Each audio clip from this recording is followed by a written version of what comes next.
Irmãos, na semana passada nós tocamos aqui sobre posições de vitória. E a primeira posição de vitória que nós estudamos aqui foi mãos levantadas, né? E eu gostaria de trazer hoje algumas coisas mais sobre o assunto que nós vimos semana passada, amém? Na sexta-feira passada. Quero que os irmãos abram aí, por favor, as suas Bíblias em Gênesis.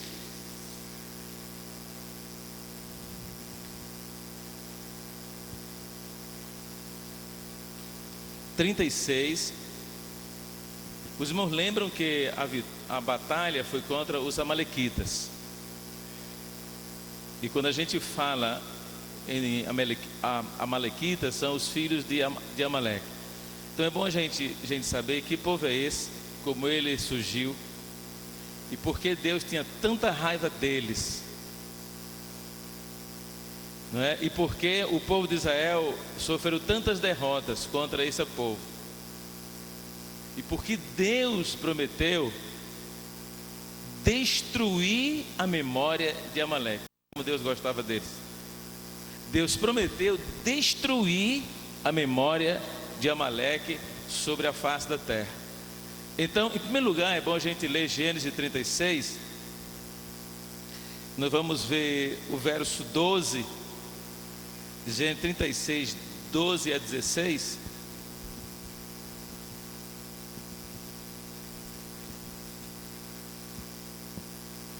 Diz assim: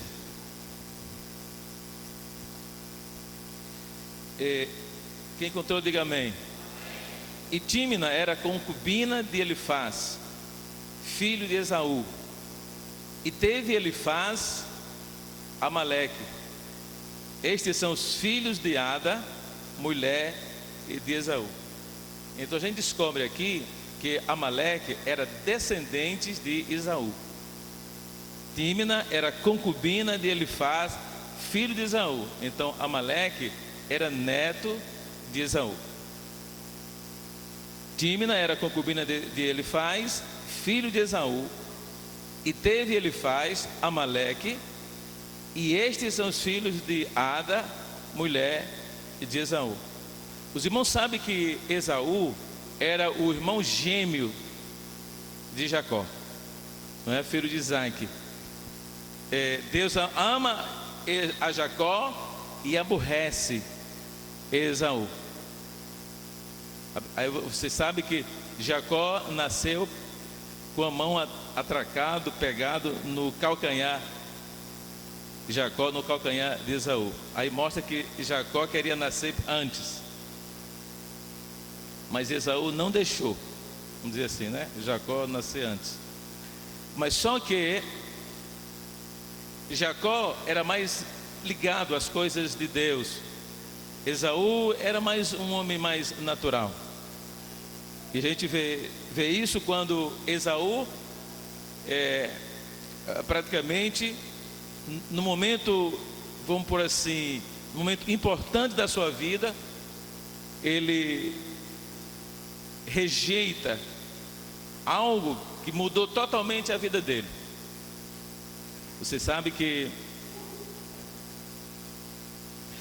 teve um problema na família de Isaac, não é? Naquela família de 4 pessoas, Isaac, esposa de Isaac e os seus 2 filhos. E um dia Esaú, por um prato de lentilha, vendeu o seu direito de primogenitura. E às vezes tem muitas pessoas que não entendem o que é ser primogênito na Bíblia. Qual é a ideia, qual é o ensino que a Bíblia traz, que Deus traz através da primogenitura. O que é que isso significa para Deus, né?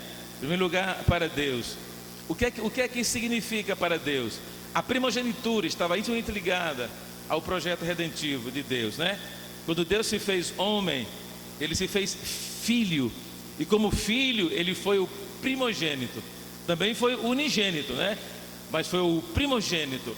de Deus. E o primogênito, ele tinha o direito da herança que nenhum outro filho tinha. O primogênito tinha o direito dobrado de uma herança.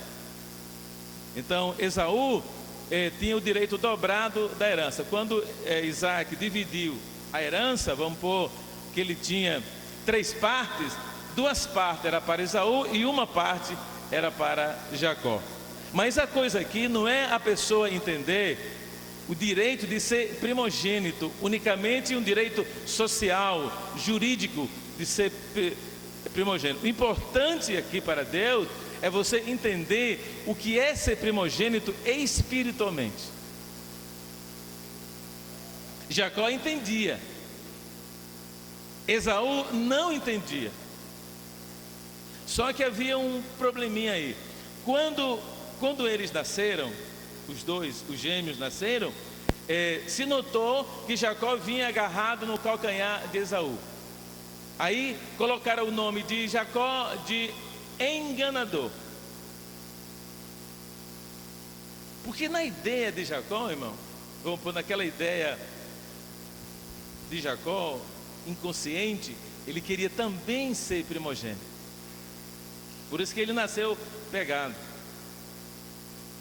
E hoje, se fosse trazer hoje essa ideia para o mundo jurídico, dava muitos livros escritos.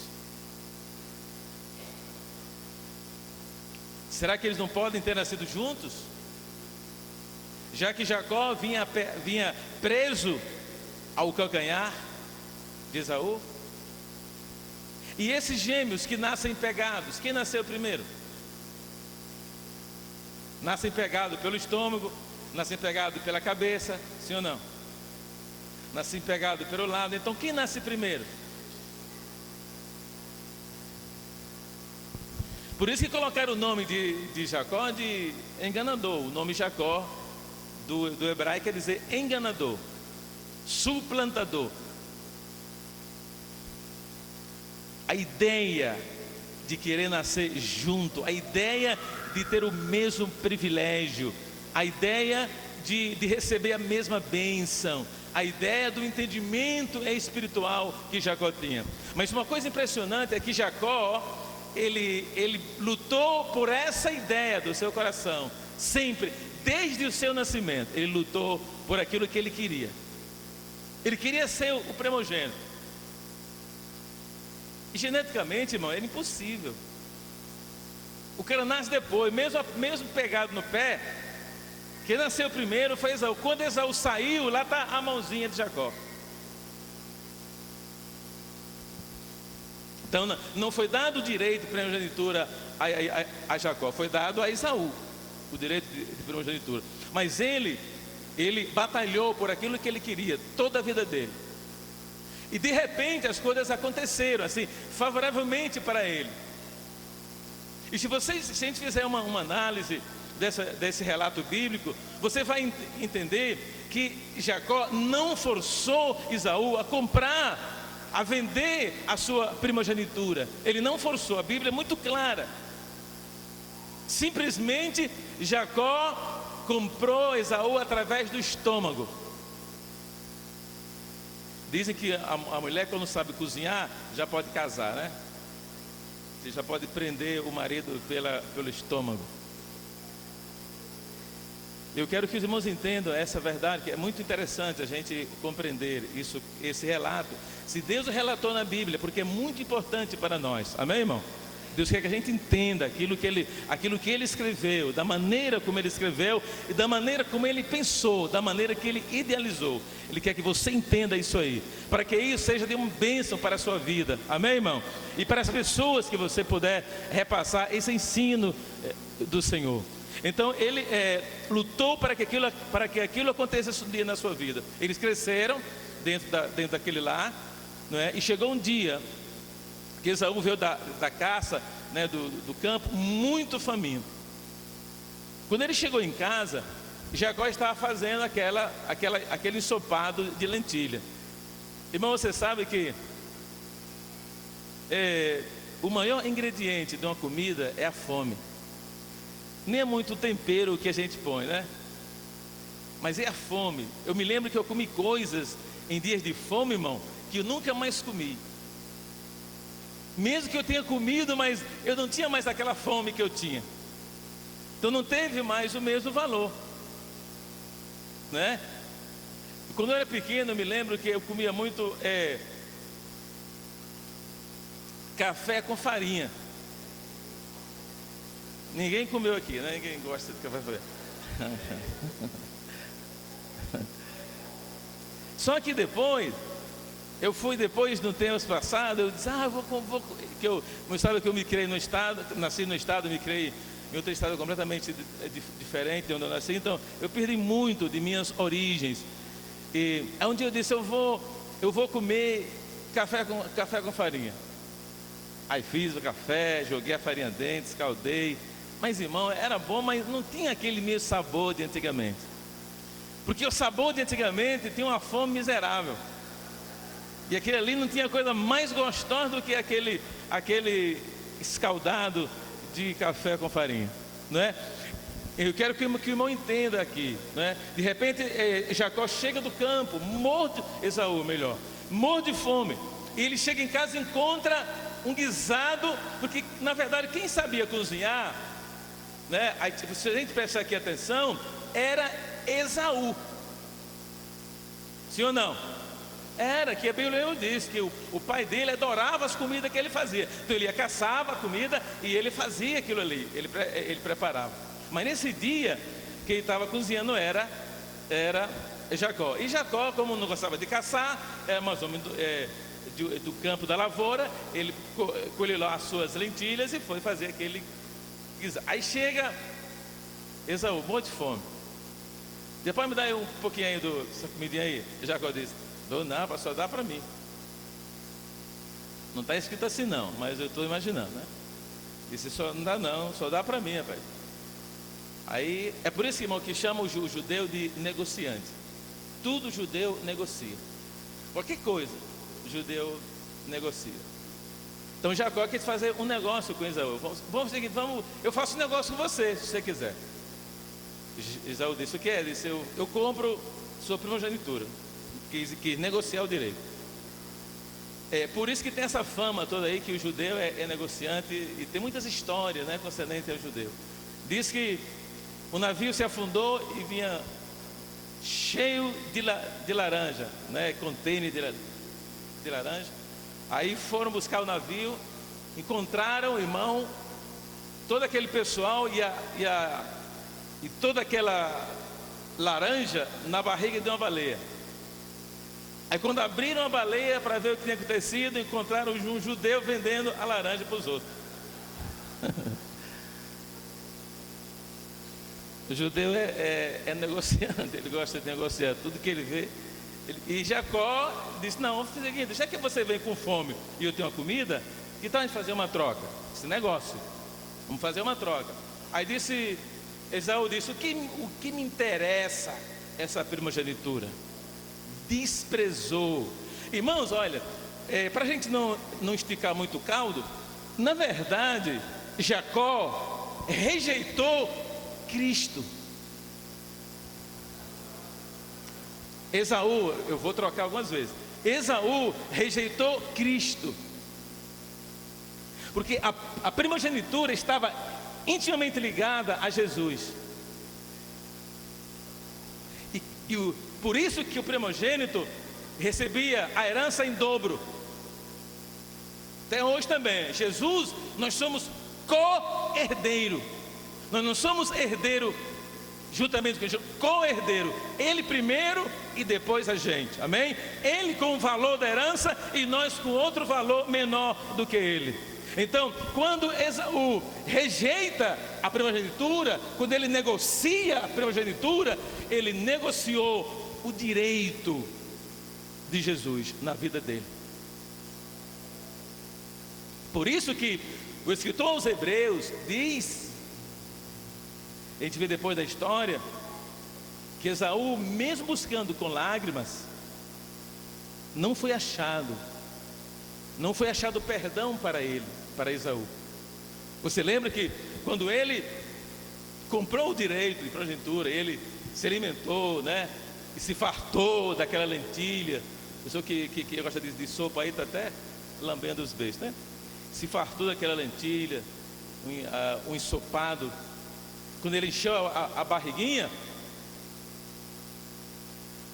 é como se ele não tivesse vendido. Só que Jacó não esqueceu o que ele fez. Ele perdeu o direito, fizeram um negócio ali. Só que eles tinham que resolver a vida deles. E chegou o momento que Isaac estava por morrer. Chamou Esaú. Disse: filho, caça uma boa caça, faz uma boa comida, e depois que eu me alimentar, eu vou te abençoar. E Rebeca ouviu, irmão. Isaac fala isso. Ela ouviu. Chamou Esaú, chamou Jacó. Eu vou trocar, eu disse. Chamou Jacó e disse: filho, olha, seu pai mandou Esaú caçar e fazer uma comida para ele. Então nós temos que criar aqui temos que criar algo urgente para que você não seja prejudicado. Vai lá na manada, traz o melhor cabrito, que eu vou fazer um guisado como seu pai gosta.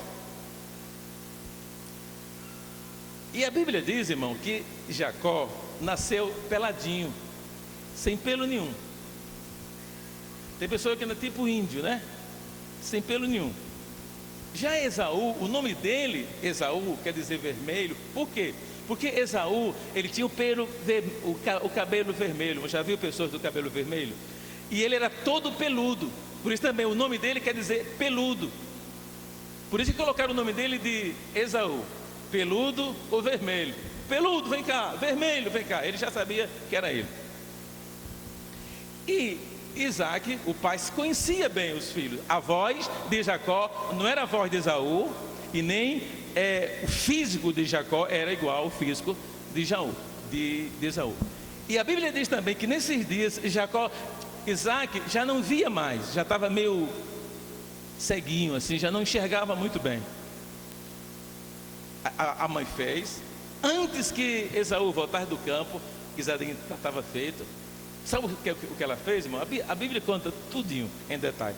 Ela pegou do couro do animal e colocou sobre os braços de Jacó, sobre o peito, aonde o pai podia tocar. Aí a Bíblia diz assim: de repente chega Jacó e diz: pai, está aqui o guisado, pai. Deus me abençoou. Peguei ligeirinho, está assim na Bíblia. Eu só estou aqui parafraseando. Fui lá, o senhor já me abençoou, peguei a cacinha, está aqui. Tudo bem, aí comeu. Claro, a mãe sabia, irmão, que tipo de tempero colocar, porque ela via o filho fazer isso para o pai. Era igualzinho a sopa. Não tem alguma comida que você come e diz: rapaz, foi fulano que fez. Eu me lembro que o pastor David Silva esteve aqui. Nós saímos para jantar. Não sei se foi aqui ou foi em Minas. Estive com ele em Uberlândia, não sei mais, deu um branco. Mas ele disse, ele pegou um tomate, comeu o tomate, que estava assim. Aí ele disse assim: não é igual ao tomate de Israel. Ele disse, aí ele contou uma historinha que chegou não sei aonde, um país aí, e se viram um tomate. E quando ele comeu o tomate, ele disse: esse tomate veio de Israel. Perguntou a pessoa: de onde veio esse tomate? Disse: de Israel. O gosto ele conhece, come tomate assim como eu, né? Sempre. Só que eu não sei se tomate é judeu, é brasileiro, cearense. Eu não consigo distinguir, não. Aí ela comeu tal. Aí quando ele chamou ele para abençoar, quando Jacó falou, Isaac disse: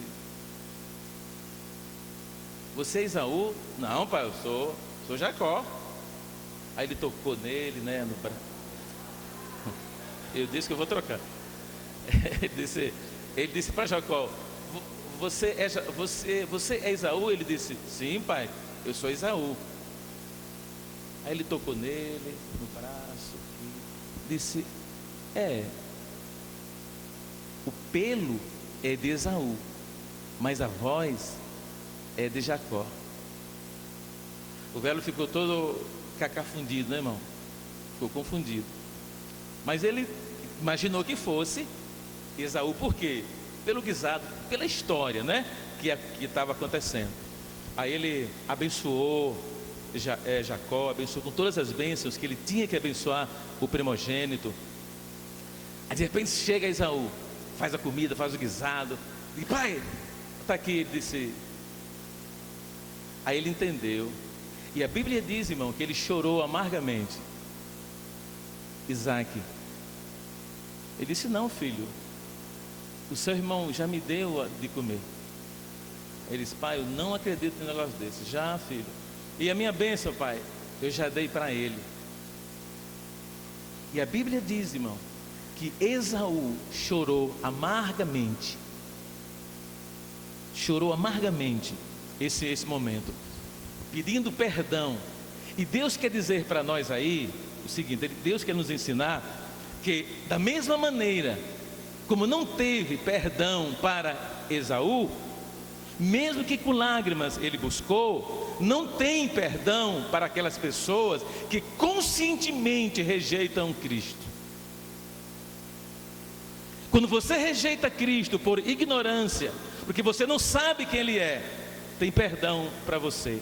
Quando você prova e rejeita, a Bíblia diz em Hebreus, desde o capítulo 6, não tem perdão para você. Não tem. E a Bíblia traz o exemplo de Esaú, mesmo buscando com lágrimas, não foi achado. E ele, pode ver o texto, ele insistiu: pai, não sobrou alguma coisa para mim? Ele disse: filho, toda a bênção do primogênito eu já dei para seu irmão. Aí surgiu um desejo no coração de Esaú de matar Jacó. Ele disse mesmo na história, aí o que aconteceu? A mãe, sabendo o que iria acontecer, ela ajeitou ele e disse: vai para a casa do seu tio Labão, porque Esaú vai procurar você até matar. Vai lá e viva lá todo o tempo que for necessário. Aí Esaú disse: quando eu me encontrar com Jacó, eu o matarei.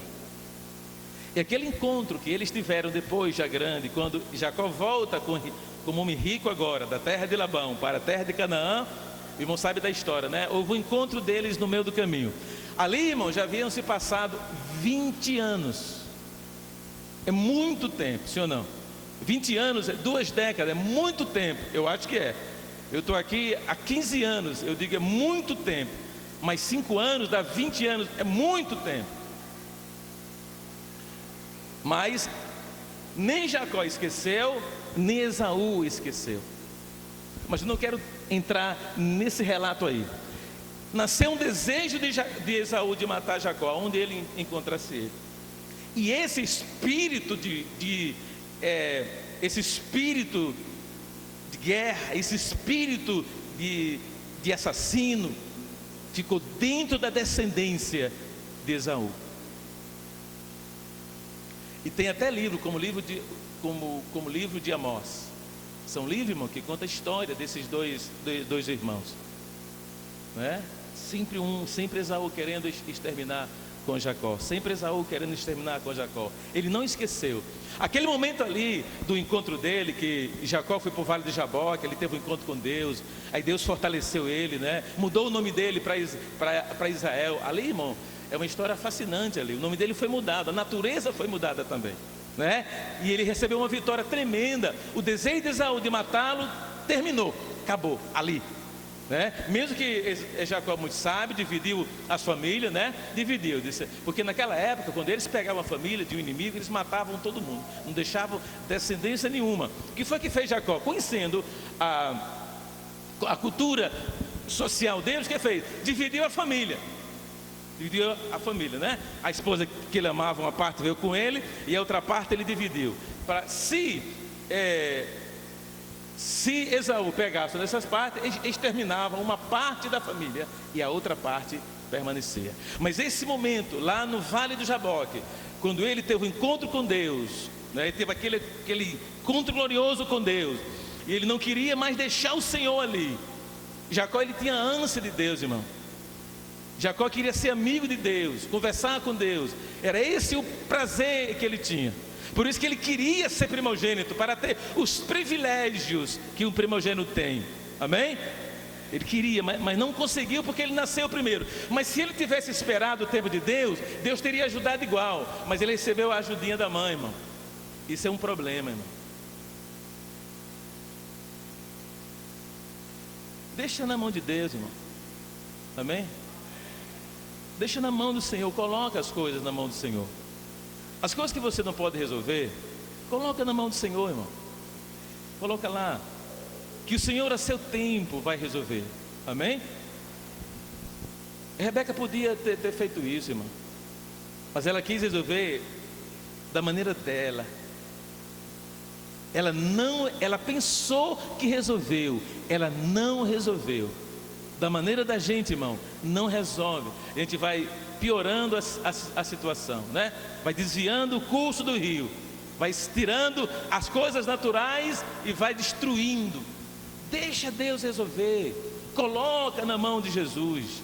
Ele vai resolver. Ele vai achar uma maneira de Esaú, de Jacó, ter a bênção que ele sempre sonhou que Jacó tivesse. Porque a Bíblia diz que Deus amou a Jacó e aborreceu. Por que Deus aborreceu Esaú? Porque Deus sabia que Esaú tinha uma índole diferente.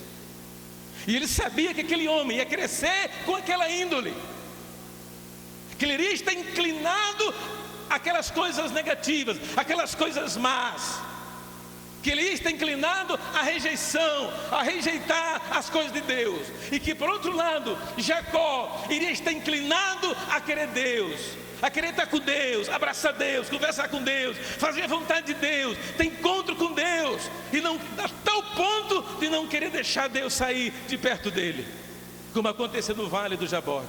Quando amanhece o dia, o anjo disse que era o anjo do Senhor. Disse: eu tenho que ir. Jacó disse: de jeito nenhum, rapaz.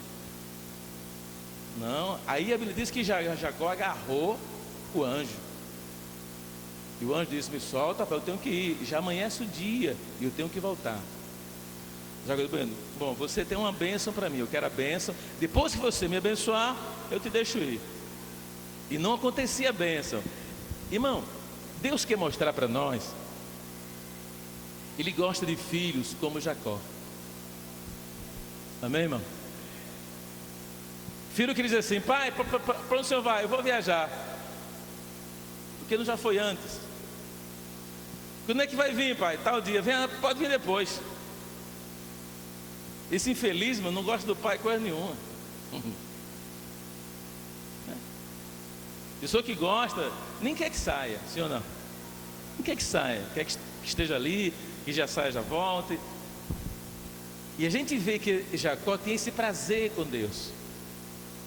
Abraçou e ficou ali. O anjo teve que ferir, não era a intenção de Deus ferir Jacó no músculo da coxa, mas ele queria soltar. Ele via que humanamente, irmão, porque o anjo estava humanizado, e que humanamente ele ia perder a batalha como perdeu. Depois ele perguntou: qual é o seu nome?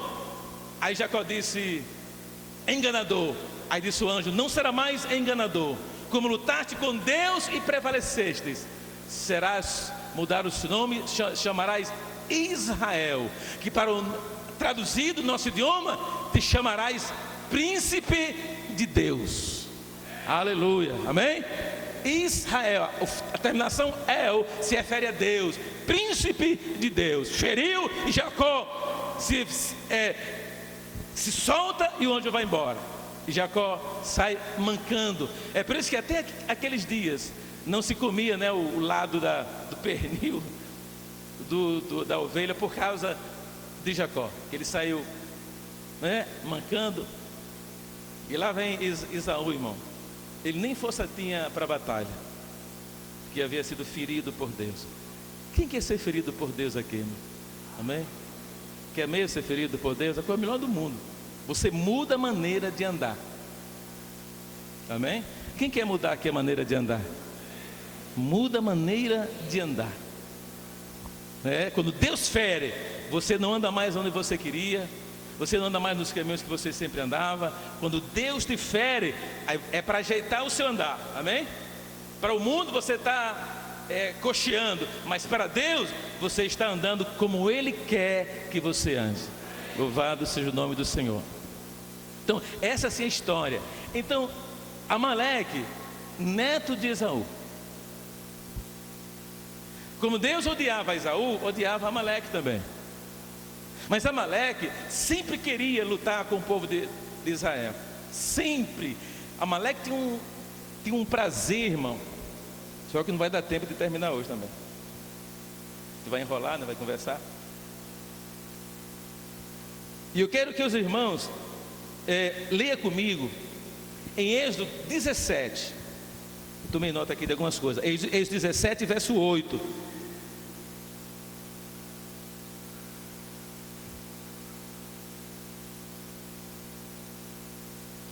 Diz o seguinte, Êxodo 17, 8 diz assim: então veio Amaleque contra Israel em Refidim. Podia dizer assim, contra Jacó, né? Veio Esaú, podia até dizer se quiser, contra Jacó em Refidim. Pelo que disse Moisés a Josué, veja bem o que Moisés disse a Josué: escolhe-nos homens e sai, peleja contra Amaleque. Amanhã eu estarei sobre o cume do outeiro e a vara de Deus. A vara de Deus aqui, irmão, se refere à palavra de Deus. É a mesma espada de Efésios, viu? E a vara de Deus estará na minha mão. No cume do outeiro. Vai e peleja contra. E nós vemos aqui, irmão, nós vemos que de repente Amaleque vencia, de repente Israel vencia, de repente Amaleque vencia novamente, de repente Jacó vencia, não é assim?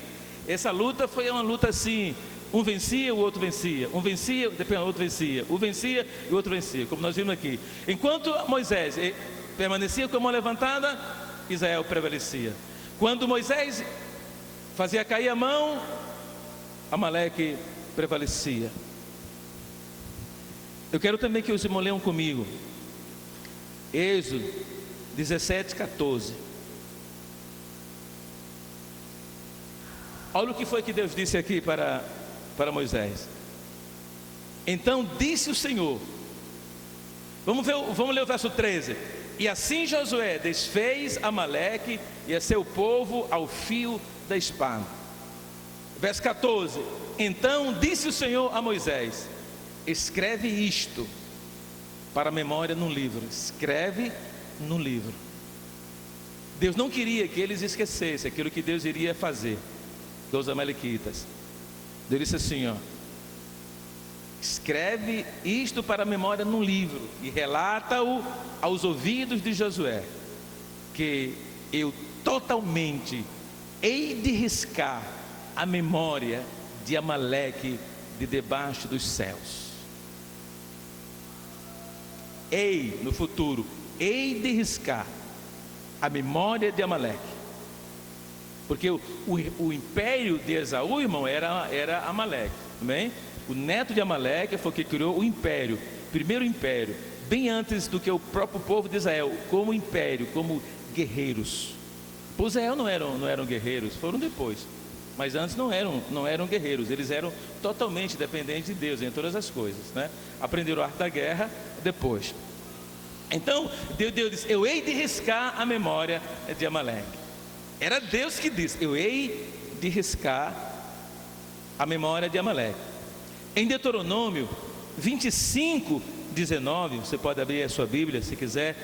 Deuteronômio 25, 19, Deus também diz o seguinte: será pois que, quando o Senhor teu Deus te tiver dado repouso de todos os seus inimigos em redor, na terra que o Senhor teu Deus te dará por herança, para possuí-la, então apagarás a memória de Amaleque de debaixo do céu. Não te esqueças. Amém, irmão? Não te esqueças. Deus disse: olha, vocês não podem esquecer isso daí. Quando vocês entrarem na terra, vocês possuírem a terra, a última vitória que vocês terão é a vitória contra Amaleque. Eu vou exterminá-lo de diante da minha face, esse povo. Se nós seguirmos lendo, irmão, em número 14, você pode ler, ali tem uma derrota. Os amalequitas derrotam Israel. Você pode ler, é número 14, 43, se quiser, ou marque aí. Israel é derrotado, né, na primeira tentativa de entrar na terra. Quando eles fizeram entrar na terra, eles encontraram os amalequitas, que não deixaram entrar na terra.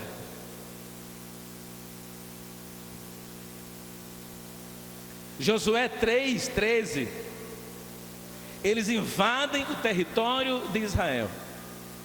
Irmãos, para que você entenda, porque nós vamos continuar na semana que vem, se Deus quiser, e vivermos.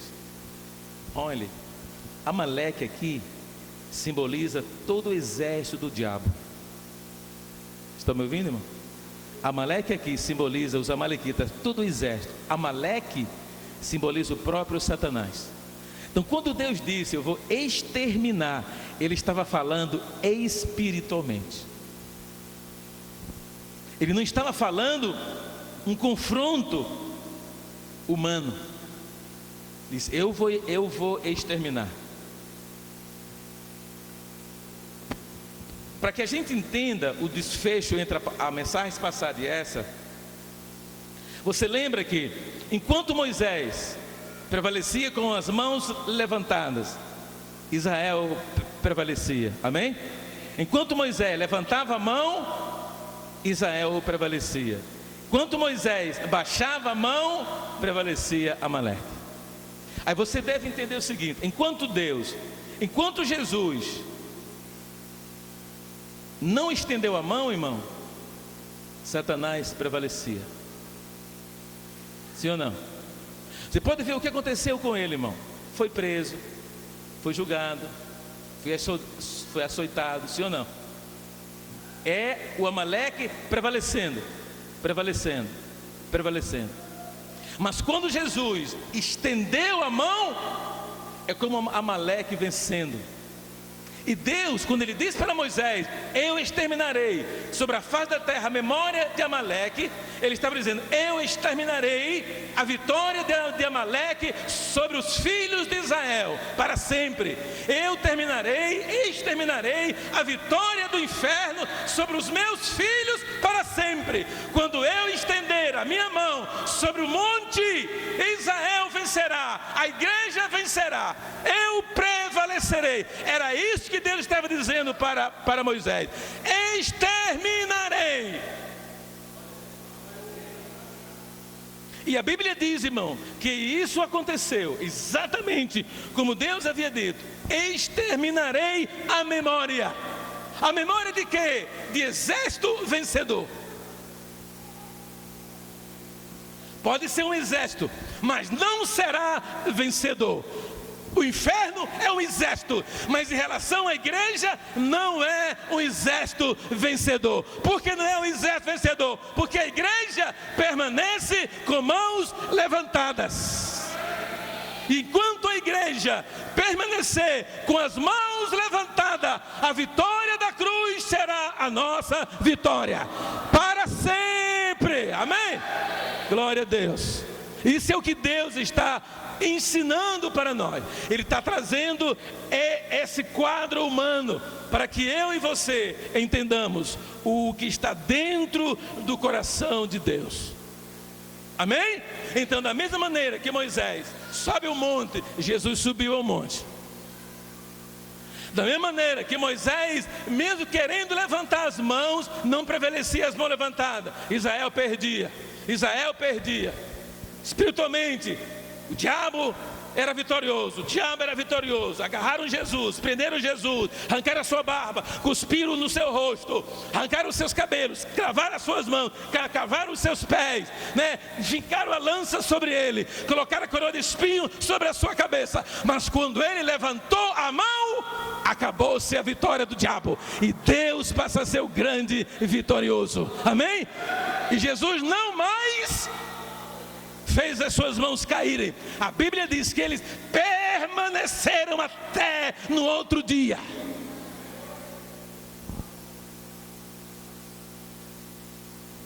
A vitória sobre Satanás, irmão, é com as mãos erguidas. Quer ter privilégios sobre Satanás? Levante as mãos. Olha, Jesus levantou as mãos e ele ganhou aquela vitória sem blá blá blá, sem palavras. Sem palavras. Poucas palavras ele falou. Para o ladrão ele disse: hoje mesmo estarás comigo no paraíso. Irmão, isso é palavra de vitória, sim ou não? Hoje mesmo estarás comigo no paraíso, sim ou não? Palavra de vitória. Para Maria disse: mulher, está aí o seu filho. Filho, está aí a sua mãe. Palavra de vitória. Filho, você vai proteger a sua mãe. Mãe, você vai ter um filho para amar. Sim ou não? E grita e diz: tetelestai, Pai, consumado é. Vitória. Calvário é símbolo de vitória. Não esqueça, irmão, o nosso lugar não é mais no vale entre judeus e amalequitas. Nós não estamos no vale, nós estamos no pico alto. Amém? É lá que nós estamos. É lá que nós estamos. E lá de cima, quando olhamos para baixo, nós vemos a vitória sobre o inimigo. Amém? Vamos nos colocar em pé. Eu quero que você saia daqui hoje como você saiu sexta-feira passada, com as mãos levantadas. Amém? Com as mãos levantadas, com as mãos